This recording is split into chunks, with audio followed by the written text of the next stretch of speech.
Hola, bienvenidos a todos.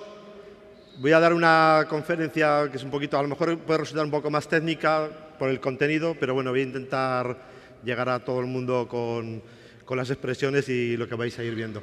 Mi nombre es muy fácil de aprender, Pedro Sánchez, ¿vale? Todo bueno. Yo creo que os acordaréis. Bueno, sin más, muy rápidamente para ir avanzando. Todo lo que estáis viendo aquí básicamente pues bueno, es experiencia, buena y mala, porque cuando te toca trabajar en temas de respuestas ante incidentes, que es un poco mi bagaje, por decirlo de alguna forma, respuesta ante incidentes, forensics, que es donde más cosas hago, y bueno, pues digamos que todo esto te lleva a un campo que es el campo de la investigación, ¿vale? Luego de aquí ya puedes saltar también a diferentes ámbitos, como es la caza de amenazas o caza de actores, que es intentar coger al malo, que es también muy complicado. Y luego está otro ambiente que es el Threat Intelligence, que es cómo alimentamos para poder buscar o hacer una investigación de alguien que no conoces o un equipo de trabajo, vamos a llamarlo así, atacante, que está intentando vulnerar tus sistemas, ¿vale? Bueno, todo esto que estáis viendo pues es prácticamente parte de mi vida. Voy a hacer una pequeña introducción de un caso, es un caso real que ocurrió, ¿vale? Para que podamos verlo. Es una multinacional que lo que hace es de procesamiento de alimentos, ¿vale? Bueno, pues estos tienen muchísima distribución en temas de superficie y luego pues también pues, una gran facturación, con lo cual, bueno, bastante. Una empresa de las grandes que evidentemente la he tenido que anonimizar. El incidente en sí básicamente es esto, o sea, notifican. Ellos miran, hacen una revisión en sus sistemas e identifican de que tienen un servidor web que está comprometido. Un servidor donde está el correo electrónico, que es un OWA, que es un exchange que tiene una página web y ahí es donde pueden entrar pues, los comerciales y el personal de la empresa para poder acceder. Ellos no saben cuál es el alcance, o sea, inicialmente te dicen que tienen un problema, y cuál es el problema y cómo tienen que atajarlo. Esa es un poco la primera fase, ¿vale? Entonces, ¿qué se hace con un equipo de respuesta ante incidentes? ¿Qué es un equipo de respuesta ante incidentes? Un equipo de respuesta, vamos a denominarlo en el ámbito real, sería como el equipo de bomberos, ¿vale? Es el equipo de bomberos en el cual te llaman que hay un fuego, tú tienes que tener tu planificación y tu preparación, es decir, tu hacha, tu manguera, tu agua llena, todo lo que tengas que llevarte. Y cuando acudes a la organización, a la empresa, empiezas a distribuirte y a hacer un plan, ¿vale? Que es el plan de respuesta. Ese plan de respuesta no evita el incidente, pero lo que intenta es minimizarlo, ¿de acuerdo? Y eso es muy importante. O sea, no podremos evitar el incidente, pero sí que podremos minimizar la ventana de ataque. Esto era un incidente, ¿vale? Pero ellos no sabían que tenían un segundo incidente, que es que tenían un sistema de SCADA que lo que hace es gobernar una serie de dispositivos industriales a su vez que hacen producción diaria pues, de alimentos. Entonces, bueno, una de los pasteles, por decirlo de alguna forma, cuando pasaba por el centro de calidad, decían que había una pequeña rayita dentro del pastel, que yo las miraba, yo no las identificaba, pero esa raya estaba, y era porque estaba manipulado o perdía latencia el sistema industrial. Y ellos tenían 10 milisegundos. 10 milisegundos que para nosotros no es nada, para un entorno donde la premura es el tiempo real, pues 10 milisegundos hace mucho. Y 10 milisegundos, una rayita en un pastel, en otro, en muchos pasteles, pues al final pues tienen que tirar mucho y no deja de ser dinero, ¿vale? Esto es un poco el timeline del incidente. O sea, primero identifican que efectivamente tienen un servidor con una vulnerabilidad o unos atacantes han podido entrar, ahora veremos un poco más ese detalle. Luego, más adelante, nosotros vamos descubriendo de que tienen comprometido un servidor SCADA que se basa en entorno Windows, que luego explicaré exactamente, y por último, un PLC, que es un dispositivo que ya accede directamente pues, a un brazo robótico o simplemente pues, a una línea de pintura donde ya se realiza pintura. O sea, puede ser muy ambientado todo lo que es la parte industrial. Entrando en el servidor de correo, cuando nosotros accedemos y empezamos a ver, lo que estamos viendo es esto. Esto que estáis viendo es lo que ellos decían que había sido vulnerado. Esto, para los que no lo sepáis o para los que lo estéis viendo, esto es como una especie de web shell o panel de control, pero no es de Windows, quiero decir, no es de Microsoft.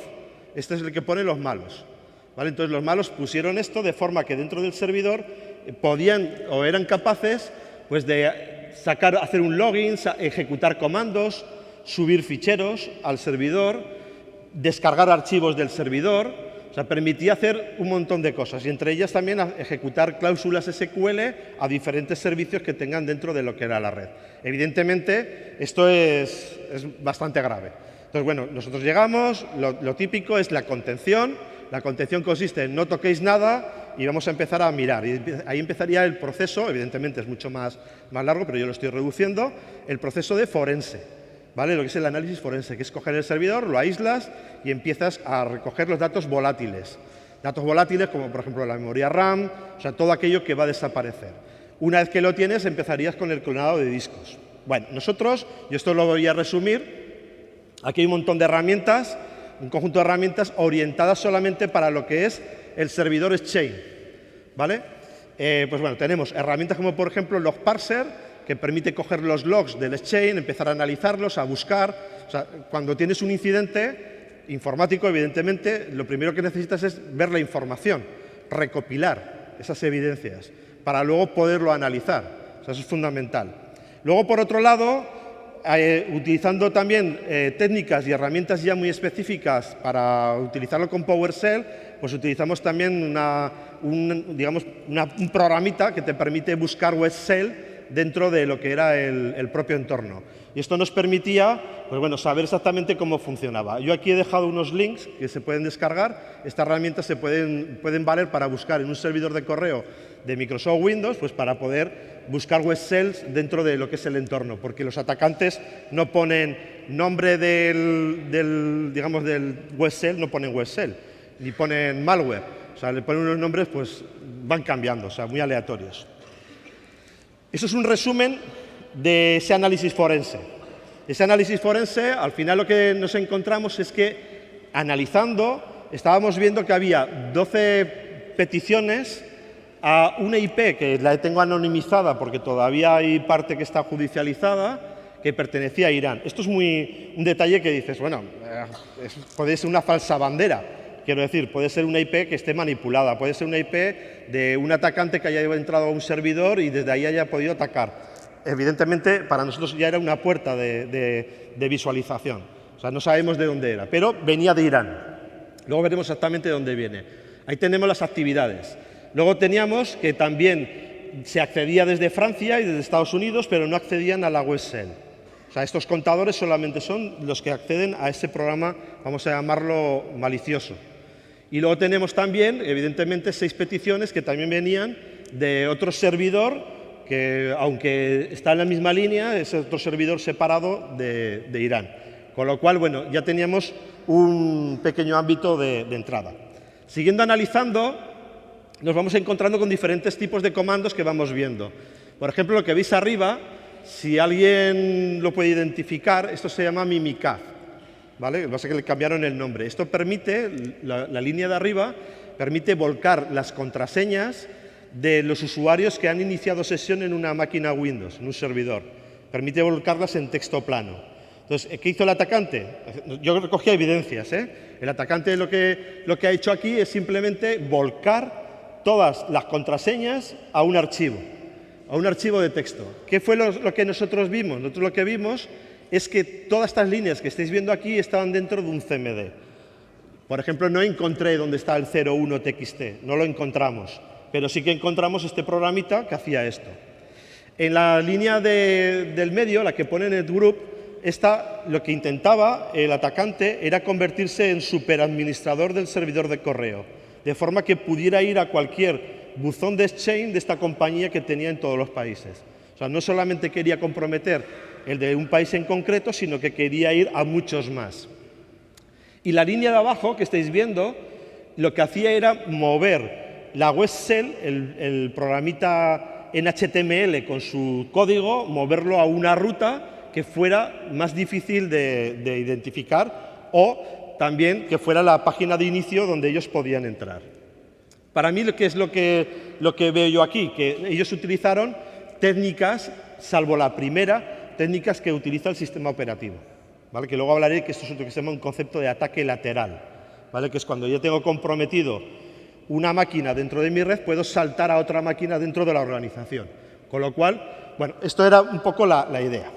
Sí, ¿qué hacemos aquí? Hacemos el clonado, empezamos a ir analizando, a ir cogiendo datos, evidencias, y nos encontramos con estos ficheros, muy importantes. Por un lado, el TwinCAT Service, el OneVBS y el OneCMD y el GEN. Todo esto es el resultado de encontrar un archivo temporal. Los atacantes, evidentemente, utilizan o programas suyos hechos a medida, y aquí luego contaré que aquí hay vamos a llamarlo 4 escenarios, 4 actores en el mundo, que son los atacantes. Luego hablaré de ellos también. Bueno, aquí teníamos estos ficheros. Vamos a ver qué es lo que hacen estos ficheros. El primer fichero, el TwinCAT Service, tiene un nombre muy específico. Este es un programita que permite acceder a un sistema SCADA, ¿vale? Que permite acceder. Esto estaba en el servidor de correo, en el servidor Exchange, era muy raro. Con lo cual, más adelante dedujimos que el malo había subido este archivo al servidor para luego moverlo a un sistema SCADA. Pero por alguna causa pues no había llegado a llevarlo, ¿vale? No había llegado. Esto se ejecuta en un entorno controlado, porque claro, si tú lo ejecutas en la máquina donde estás analizando, es la máquina víctima, pues puedes hacer que se estropee del todo, entonces te quedas sin evidencia, ¿vale? Entonces, ¿qué es lo que se hizo aquí? Se ejecutó en una máquina controlada y se va viendo las acciones que hace. Bueno, lo importante es esto, fijaros, para que lo podamos ver. Había uno de los ficheros que se llama el one.vbs. VBS es Visual Basic Script, es un código que funciona en todas las máquinas Windows, y este, curiosamente, se podía ver el código, se podía ver qué era lo que hacía, y esto nos dio ya una pauta muy importante. Por un lado, este programita malicioso, fijaros lo que hace, o sea, primero identifica qué versión de Windows se está ejecutando. O sea, el atacante, si fuera capaz de ejecutarlo, entendemos que lo ejecutó, ¿vale? Llegaba a ese nivel, es decir, ¿qué sistema operativo me encuentro? Con lo cual, teníamos dos probabilidades. Una, o ha accedido vía remota y no ha accedido vía gráfica, con lo cual no sabe qué entorno se encuentra y lo necesita buscar, o ya venía automatizado el programa. Segunda parte, utiliza una técnica que es muy difícil de descubrir, que utiliza WMI. WMI es una técnica que viene desde Windows 95, ¿vale? Y que viene incorporado de serie en casi todos los Windows. Este WMI lo que permite es interactuar con la máquina como si tuviéramos un framework de comandos. Aquí lo que hacía el malo era intentar ver cuál es el antivirus que había, le daba igual, e intentar borrar el antivirus. No sabemos si lo consiguió, porque cuando reinicias la máquina se vuelve a actualizar y se vuelve a poner en marcha el antivirus. Pero entendemos que si estaba es porque lo ejecutó. Y si lo ejecutó sería porque iba a lanzar algún tipo de medida. El siguiente fichero importante que nos vamos a encontrar es este, es el OneCMD, ¿vale? O sea, fijaros que de momento no está utilizando código raro ni un malware que está hecho en el ciberespacio. O sea, está utilizando técnicas de programación sencillas que vienen, bueno, desde cuando Windows es Windows, básicamente. ¿Y aquí qué tenemos? Pues tenemos, si lo vamos viendo, un poco la idea, aquí tenemos un ficherito que es la tercera línea, que lo que hace es, añade un parámetro a un fichero en ensamblador. Entendemos que subió un archivo en ensamblador, yo lo estoy resumiendo, subió un archivo en ensamblador y lo compiló. Ese es el resumen, ¿de acuerdo? Lo que es extraño, y digo que es extraño, es por qué compiló directamente y no se subió el ejecutable, porque lo podía haber compilado en su máquina y luego subir el .exe, subirlo a la web shell. Pues bueno, lo que dedujimos es que utilizaba esta máquina como entorno de desarrollo, ¿vale? Como tenía acceso a Internet, era muy fácil subir ficheros y utilizarlo como una herramienta de desarrollo para luego poder distribuir las herramientas dentro de la organización. La que hace aquí es lo compila, una vez que lo compila, lo borra el fichero, el objeto y la parte ensamblada, y se queda con el ejecutable, ¿vale? Ya lo digo, porque ahora lo sé, en su día no lo sabíamos. Este ficherito, cuando se ejecuta, te convierte en administrador. O sea, eleva los permisos del usuario donde se ejecuta y te convierte en administrador de la máquina. Con lo cual, eleva permisos. Bueno, pues viendo también cómo es el proceso, el siguiente fichero importante es un gen.exe. Y aquí, si os fijáis bien, el código ha cambiado. Ya no es un Visual Basic Script, ya no es un CMD, es un Python, ¿vale? Entonces nosotros decompilamos el ejecutable para ver si somos capaces de sacar el código fuente, o se desensambla, lo que es el concepto de reversing, para ver qué es lo que hace exactamente este programa. Y aquí ya empezamos a asustarnos un poquito. ¿Por qué? Porque ¿qué estamos viendo en el primer círculo? Estamos viendo que utiliza, yo lo digo porque tampoco lo sabía en su momento, y preguntando dentro del entorno, nos dicen, no, este es el fabricante que tenemos nosotros dentro de la organización, que se llama Beckhoff, el fabricante que nos hace el software de gestión de los sistemas de producción SCADA y PLCs. Con lo cual esto ya dijimos, ostras, el atacante a lo mejor no quería entrar a la empresa para llevarse la información de la empresa, a lo mejor lo que le interesa es el sistema de producción. Con lo cual esto es importante. El segundo círculo, aquí lo que está haciendo básicamente es lanzar un escaneo, básicamente, ¿eh? O sea, lo que hace aquí es abrir un socket y hace un comienzo y un final para hacer un escaneo. Un escaneo, entendemos, visto lo que aparece aquí, que son los puertos, entendemos que efectivamente va a hacer ha utilizado un programita para escanear IPs que contengan estos puertos. Hablando con el fabricante, fijaros, todo esto, claro, yo lo estoy resumiendo a los 50 minutos, pero esto es mucho tiempo, ¿eh? Estamos hablando de 4 o 5 meses de actividad, de trabajo. Entonces, llegando a este punto, nos dice el fabricante, pues es que estos puertos son los SCADA, son las máquinas que gestionan los SCADA. Dicho de otra forma, el atacante entra a un servidor donde hay un servidor de correo, manipula el servidor de correo, sube sus ficheros, crea un entorno de programación, empieza a compilar programas y empieza a buscar dentro de la organización dónde está el sistema industrial. Eso es un poco el resumen del primer incidente, ¿vale?, que nosotros empezamos a analizar. Con lo cual, a partir de este punto, ¿nosotros qué hacemos? Nos vamos a centrar en los SCADA. O sea, viendo esto decimos, vale, ya no vamos a la parte IT, vamos a la parte OT, ¿vale? Y esto ya empieza a ser importante. Y aquí, si me permitís, voy a hacer, nada, muy simple, ¿eh? Voy a hacer una pequeña introducción a qué es lo que está pasando con el mundo ciberindustrial o industrial. Esto es lo que viene, lo que ha habido y lo que viene, ¿vale? Empezamos con una generación dentro de la industria, y esto me lo tuve que empapar y ver para ver también exactamente de qué estaba hablando. Es un nuevo concepto de ataque, yo aprendo todos los días, también estudio, porque te toca, porque los malos, los atacantes están muy al día. Y entonces hemos pasado desde la primera revolución industrial, que prácticamente era todo mecánico y a vapor, a todo conectado. Hoy en día está todo conectado, todo. El reloj, la nevera, las zapatillas, el peine, todo está conectado a Internet, ¿vale? De alguna forma, todo tiene wifi, ¿vale? Y está todo conectado. Con lo cual, ¿qué es lo que ocurre en el entorno industrial? Que también esa evolución de la industria dice, vamos a automatizar procesos, pero todo conectado. Donde yo antes tenía una máquina que lo que hacía era batir las claras de los huevos para sacar claras de huevo y batirlas y hacer nata, pues todo eso ahora quiero verlo online. ¿Y cómo quiero verlo online? Quiero ver los datos que produce el SCADA, los datos que produce el PLC.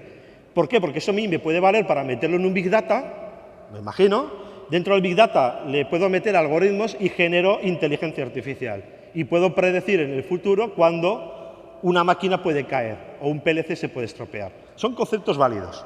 El problema que tenemos es que todo esto se está haciendo, o por lo menos bajo mi punto de vista, sin un control, ¿vale?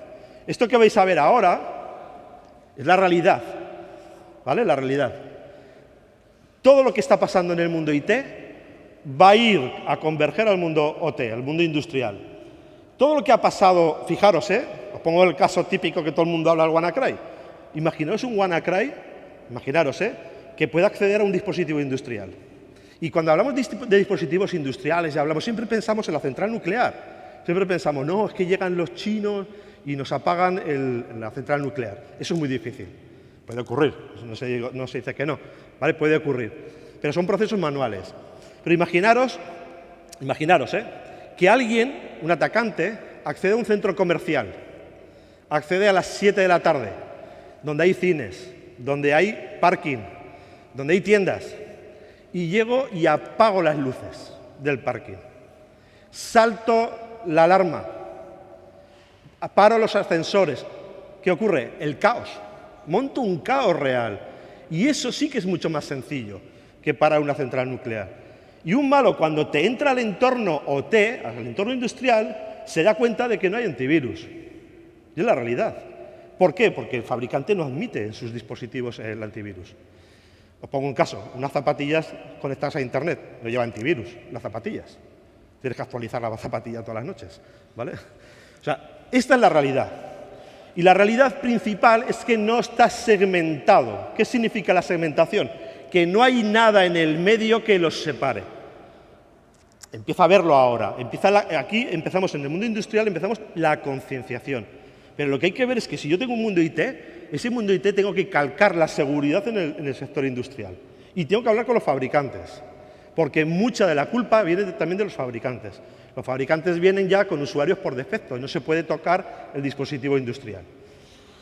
Todo esto es un resumen de que cuando yo hablo con los directores técnicos de la parte industrial me dicen, no, es que esto lleva aquí 12 años montado. Es que el fabricante desapareció, pero el sistema industrial sigue funcionando. Y aquí hay un técnico, que es este señor, que le quedan 2 meses para jubilarse, ¿vale? Que es el que lo mantiene. Y ese es el experto, con todo respeto, evidentemente, que lo que hace es transferir el conocimiento, igual que se hacía en la Edad Media, ¿vale? El conocimiento de la profesión a otra persona. Y no tenemos control sobre eso. Con lo cual, ¿qué ocurre? Pues que podemos ser víctimas rápidamente. Entonces, lo que hay que hacer es empezar a tener este tipo de controles. Con lo cual, me sitúo. Sistema SCADA.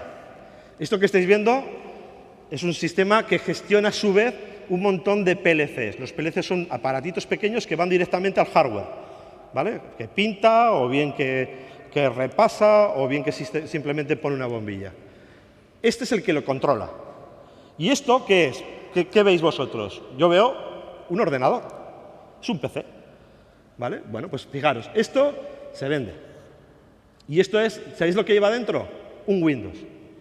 Alguno dirá, claro, que Windows, que si hubiera Linux, Linux es mejor. Pues no. O sea, igual. O sea, es más conocido y se mete Windows, pero no es porque sea ni mejor ni peor. Es que un Linux, si está mal securizado, tengo el mismo problema. ¿Vale? O sea, igual. Bueno. ¿Qué es TwinCAT? Voy a hablar de ello. Este fabricante no quita que tiene sus medidas de seguridad, pero como siempre, a lo mejor si no les hacemos caso, pues tenemos el problema. Bueno, es un sistema, es un software que controla, que lo que hace es que se monta sobre un Windows 10, se monta sobre un Windows 10 y convierte ese sistema operativo, le mete una capa en el driver, en el kernel, y lo convierte en tiempo real. Significa que ya puede monitorizar en tiempo real cualquier dispositivo que le pueda enviar un dato. Con lo cual, muy bien, chapó, o sea, realmente funciona muy bien.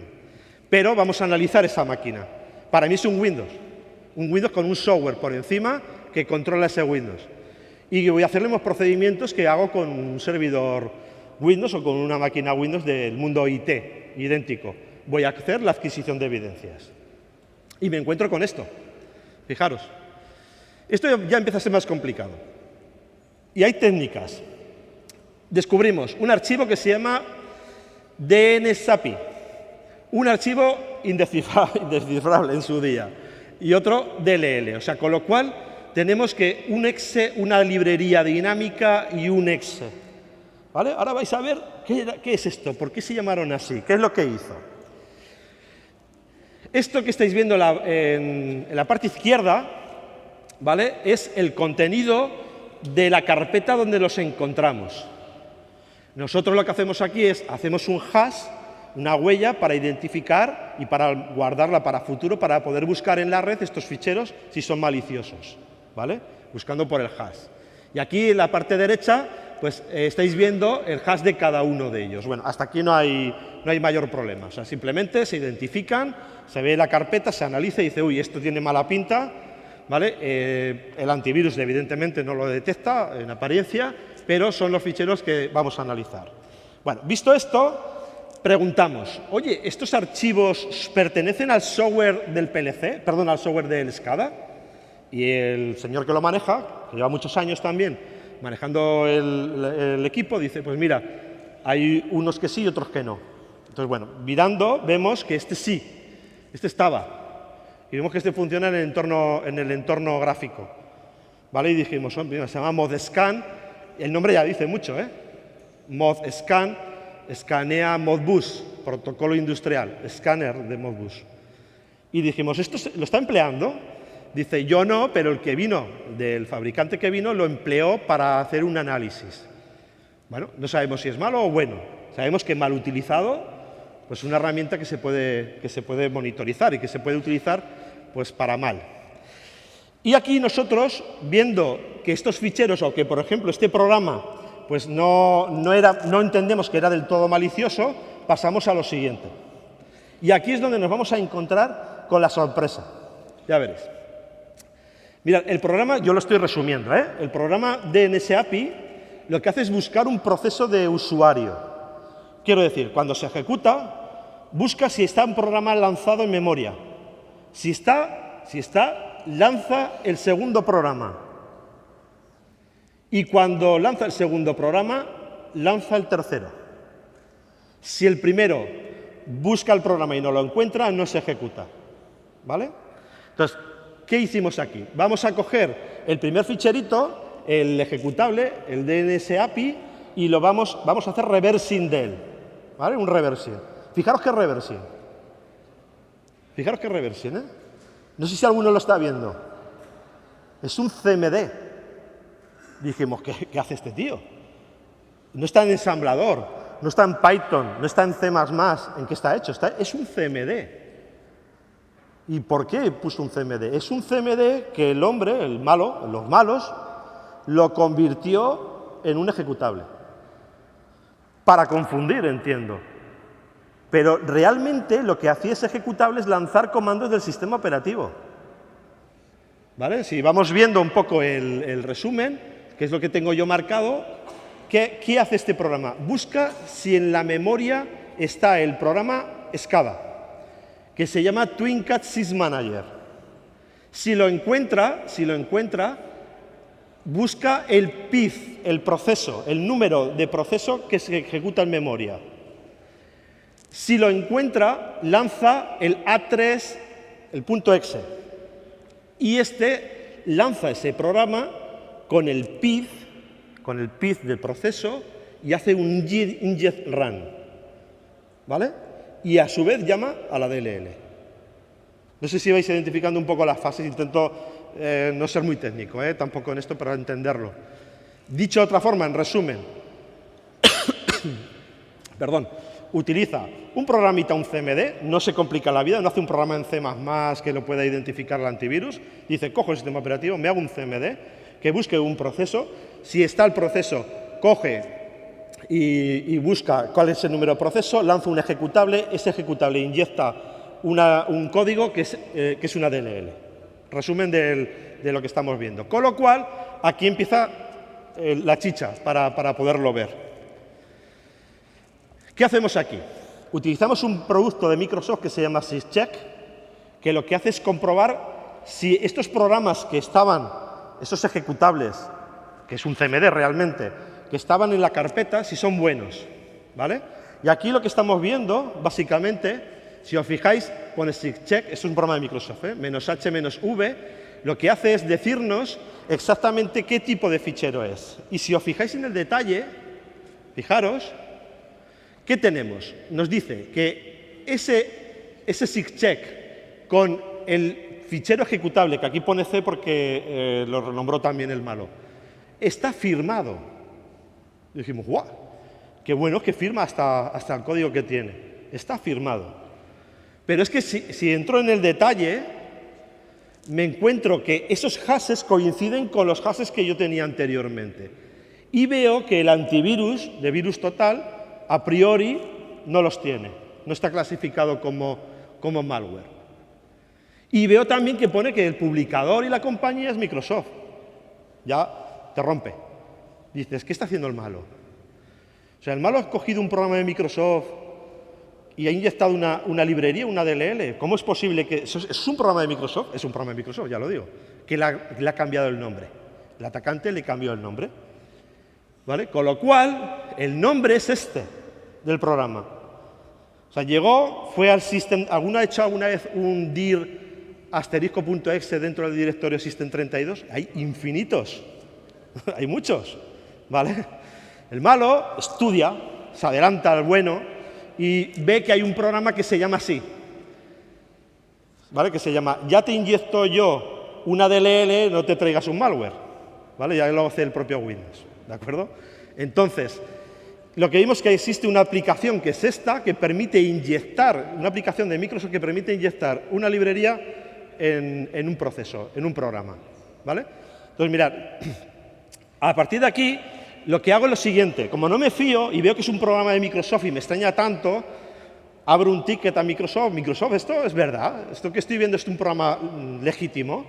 Y como no me fío, en la primera línea, lo que hago es volcar el hash del archivo, en un TXT. ¿Vale? La segunda línea lo que hago es un cat, o sea, edito el fichero. Y esto que estáis viendo, ¿vale? El primer cuadrado es el hash. Bueno, existe un servicio en Internet que se llama NSRL y es de la NSA, ¿vale? No es que sea la NSA, quiero decir, es un servicio. ¿Qué hace esto? Esto lo que hace es que todos los fabricantes, o la mayoría de los fabricantes que quieran, dan los hashes de su sistema operativo a esta entidad. Y esta entidad los almacena en una base de datos. Quiero decir, Kaspersky, por ejemplo, pues tiene todos sus programas de Kaspersky, tiene hechos hashes y subido a esta plataforma, para que yo pueda verificar que es bueno el Kaspersky. Microsoft tiene todos sus sistemas operativos hasheados y los tiene subidos allí. Entonces, yo lo que hago con esta línea, con un programita en Python, lo que hago es decirle, oye, este programa en Python lo que hace es coge el hash bueno, es decir, el hash que yo he identificado, y le pregunta a la base de datos, ¿vale? Del NSRL. Y lo que me devuelve es que es el mismo hash. Resumen, es un programa de Microsoft, legítimo. Está en la base de datos de Microsoft y además está, evidentemente, en el propio Windows. Esto ya nos marca bastante. ¿Vale? Esto me lo salto, luego lo veo. Entonces, ¿cómo se desarrolla el ataque? He hecho un pequeño vídeo. A mí lo que me gusta intentar entender cómo actúa el atacante. Y yo intento reproducirlo. Por motivos obvios, hay muchas veces que no se puede enseñar el original, cómo actúa, porque se ha perdido el dato, porque has hecho la recolección de evidencias y el equipo está apagado. Entonces, intento reproducirlo. Entonces, me he permitido la licencia de hacer un pequeño vídeo para que veáis cómo funciona.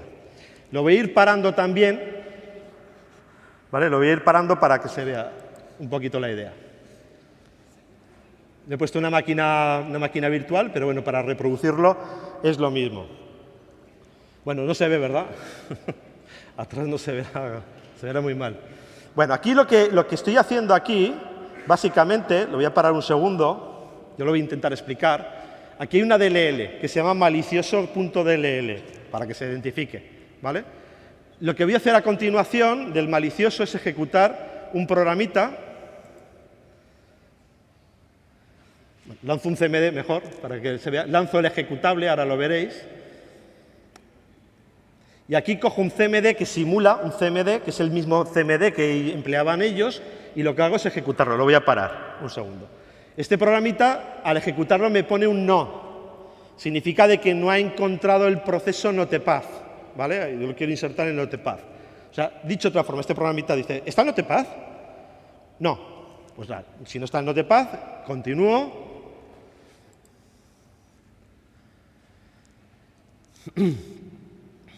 Y ahora aquí voy a lanzar el Notepad. Y ahora voy a volver a ejecutar el programa. Lo minimizo y vuelvo a ejecutar el programa otra vez. Bueno, aquí aborto, repito el comando, repito el cmd, y ahora sí que lo encuentra el PID. Si sigo ejecutándolo, fijaros un momentito, y ahora me voy a una aplicación, me voy al proceso del Notepad, al proceso del bloc de notas, ya digo, se ve un poquito mal, pero...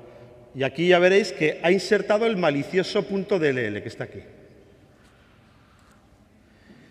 Resumen, que hay un programa de Microsoft que permite insertar DLLs en procesos. Ventaja del atacante, sabía esto, ¿vale?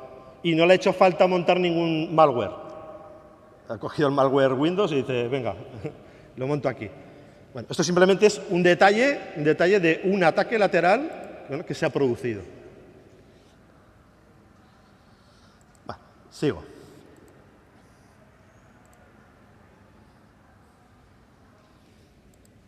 Vale. Vamos a ver el siguiente tipo de ataque al SCADA. Este ya empieza a ser más enreversado. Va a utilizar un programa que existe en Windows que se llama así, un VBS. Luego va a emplear un info y un setup. Y aquí ya uno puede pensar, esto lo que está empleado es para instalar. Bueno, pues fijaros, un poquito el resumen. Este primer programa es un programa de Microsoft, que viene de Microsoft, que está firmado, quiero decir, que está firmado por el propio Microsoft.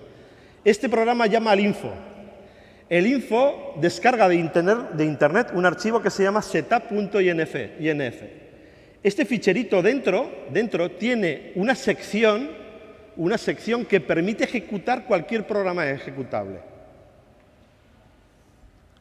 Ver es creer, Mirad,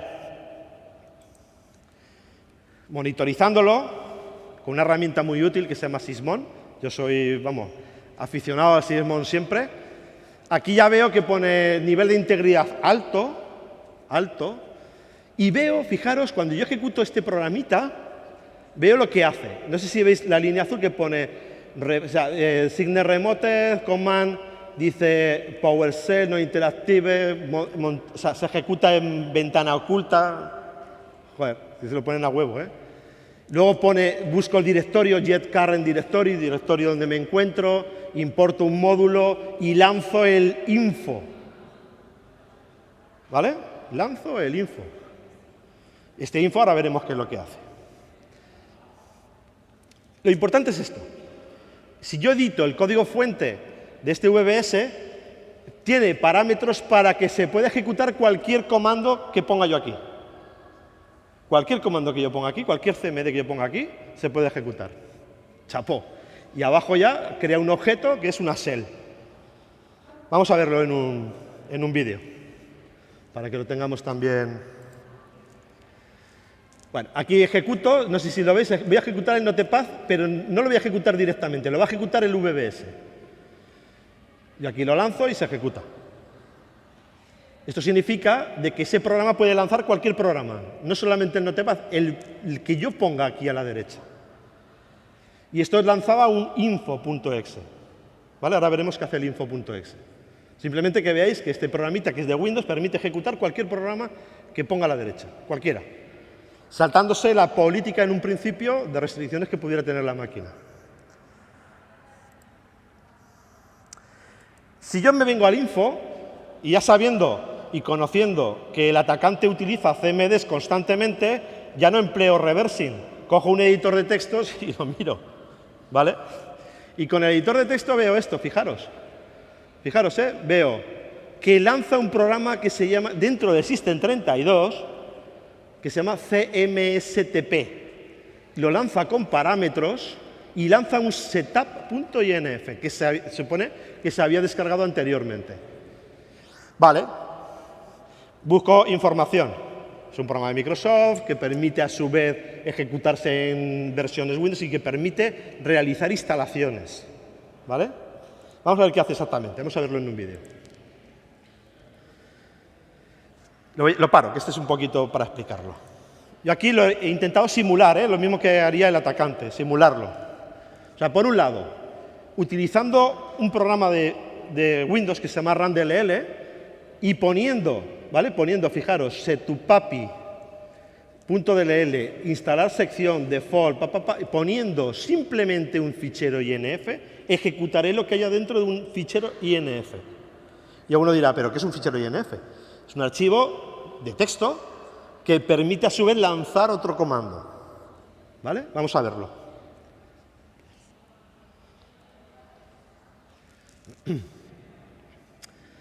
Ahora veréis, yo aquí lo voy a ejecutar. ¿Vale? Aquí estoy poniendo que es el pedro.inf el que quiero que ejecute. Ahora edito el pedro.inf. Y el pedro.inf, de todo lo que lleva, lo voy a intentar parar. Bueno, estos son parámetros, pero fijaros el de abajo, el que pone pedro.poc. Lanza un pedro.sct. ¿Qué enreversado? Lanza un VBS. El VBS va a llamar a un fichero legítimo de Windows. Este fichero legítimo de Windows lanza un info.inf. Este info.inf lanza, a su vez, un fichero sct. Uno, otro. ¿Para qué? Pues para llegar a lo siguiente. Ya veréis. Este ficherito, el pedro.sct, si lo editamos, mirad lo que hace. Permite inyectar dentro de este archivo código JavaScript o Visual Basic Script y ejecutar lo que yo ponga allí. ¿Se entiende? ¿Qué significa esto? Significa que si yo tengo restringido el Notepad, con este tipo de artimaña puedo ejecutarlo. Aunque tenga dicho que no se puede ejecutar el Notepad. ¿Por qué? Porque se ejecuta en un contexto elevado, se ejecuta con un fichero firmado de Microsoft y encima se parametriza de tal forma que cualquier programa válido de Windows lo pueda ejecutar. Vamos a verlo un poquito el funcionamiento.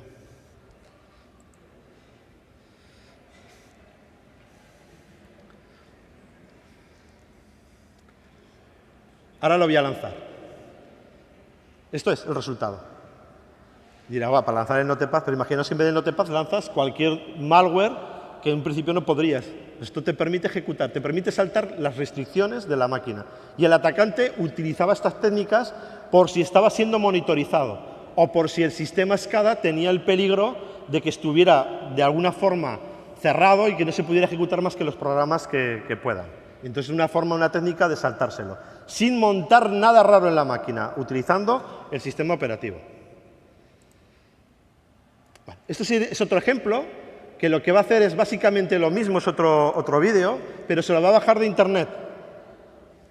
Esto es un entorno que yo aquí lo probé para que veáis cómo en un entorno donde no se puede ejecutar PowerShell, lo va a ejecutar.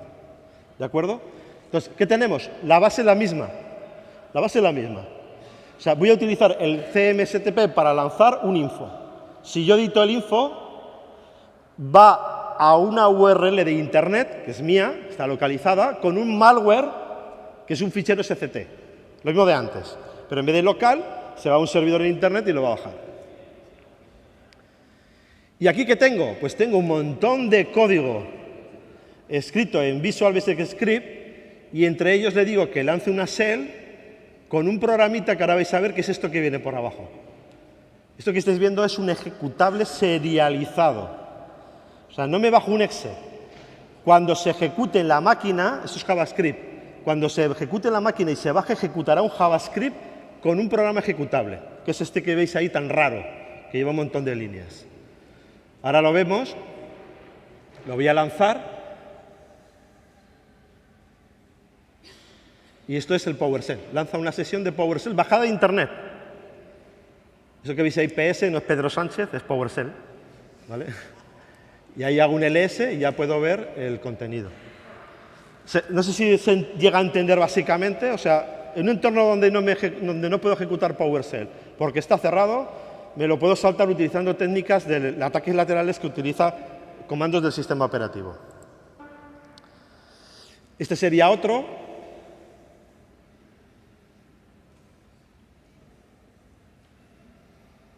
¿Vale? Fijaros que son con parámetros.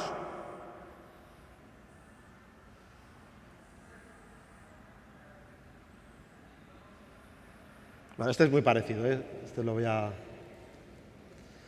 voy a saltar, pero bueno, básicamente es lo mismo, ¿eh? Entonces, salto, voy directo. Ya sé cómo actúa el atacante. He hecho el forense, lo he identificado, me ha llevado 2 meses solamente entender cómo actúa él, entender cómo programa, siempre pensarlo, coger el programa que ha hecho otra persona, pues imaginaros, hay que pensarlo todo. Y a partir de aquí empiezo con el proceso. ¿Qué es el Threat Intelligence? El Threat Intelligence es indagar. ¿Esto ha ocurrido alguna vez? ¿Esto ha ocurrido alguna vez a alguien? Mis sistemas de comunicación de personas con mis colegas, oye, ¿esto lo has visto alguna vez? Entonces, bueno, identificando y analizando, vemos que sí, ¿vale? Vemos que estas técnicas ya se han escrito muchas veces en Twitter, ¿vale? O sea, que estaban, entonces no sé, pero fijaros las fechas. 2013. O sea, no es una técnica de alguien, no, siempre ha estado. Fijaros. A ver si alguien identifica de qué sistema operativo viene esto. Windows 98. Ya funcionaba en Windows 98. Y los malos son muy buenos malos. Y lo que dicen es investigan, saben, y dicen, esto lo he visto. Un colega me ha dicho que esto existía, lo cojo y me hago mi software para saltármelo. Con lo cual, es muy importante. Asustados, en este punto dijimos, ¿hasta dónde han llegado? Y aquí vendríamos a The Cuckoo's Egg, al huevo del cuco o el cuco de los huevos, ¿vale? Esto que estáis viendo son PLCs del fabricante Beckhoff. Estos llevan también un Windows embebido, un Windows 10 embebido. Y dentro, si es un Windows 10, se puede ejecutar. Esto lo que hace es controlar un área de producción, ¿vale? Controlar ya el hardware. Esto que estáis viendo aquí es la realidad de lo que controla. O sea, controla paquetes, número de paquetes, hace los dibujos, hace todo. Viendo la información del fabricante, la que pone la web del fabricante, y viendo el manual, vamos a ver cómo se puede acceder al PLC. Y esto es cómo se puede acceder.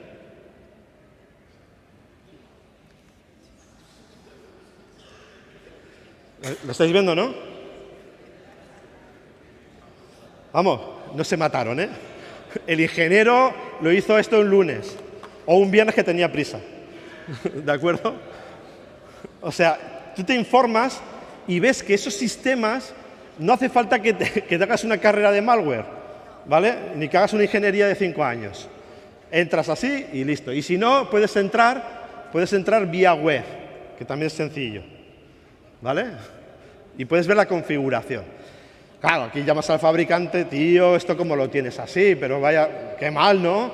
Ya, porque claro, es que ten en cuenta que nosotros primamos la producción antes que la seguridad y claro, no podemos. Pero nosotros hemos hecho un manual para que el usuario, fijaos, el usuario coja y ponga la seguridad. O sea, coge, es como tener un coche defectuoso que a partir de los 120 te matas y entonces lo que te está diciendo, no corra más de 120. O sea, se quita la responsabilidad y se la da al usuario que conduce un coche. Es lo mismo, ¿eh? Es lo mismo. Entonces, claro, esto pues es un problema, es la realidad. Viendo también, vemos que hay un directorio dentro del PLC que es este, y vemos que hay código fuente del PLC. Suelen trabajar en varios formatos, formato en escalera o formato código nativo. Y esto que estáis viendo, que aquí se ve muy mal, esto es código que entendemos que está en el PLC y que apuntaba a una dirección IP, que es esta que tengo aquí, que coincide con la red de Irán. Y ya dijimos, ¿tenéis algún programador que sea iraní? No. ¿Tenéis algún producto en Irán? No, esto es el fabricante. ¿Quién ha hecho esto? No se sabe. Nadie de la empresa había sido a priori. ¿Qué dedujimos? Que habían llegado hasta la máquina, habían llegado hasta el PLC utilizando las técnicas de contraseña 1 y habían puesto un programita para lanzarlo, que este programa cuando lo lanzas, ¿sabéis lo que hacía? Comunicaba con esa IP, como no tenía salida de internet del PLC, se paraba durante 10 milisegundos. ¿Os acordáis al principio los 10 milisegundos? De ahí viene, los 10 milisegundos, ¿vale? Que la gente decía, 10 milisegundos, pues funcionará mal el SCADA. O funcionará mal el entorno industrial. Apaga y enciende, que es lo que hacían.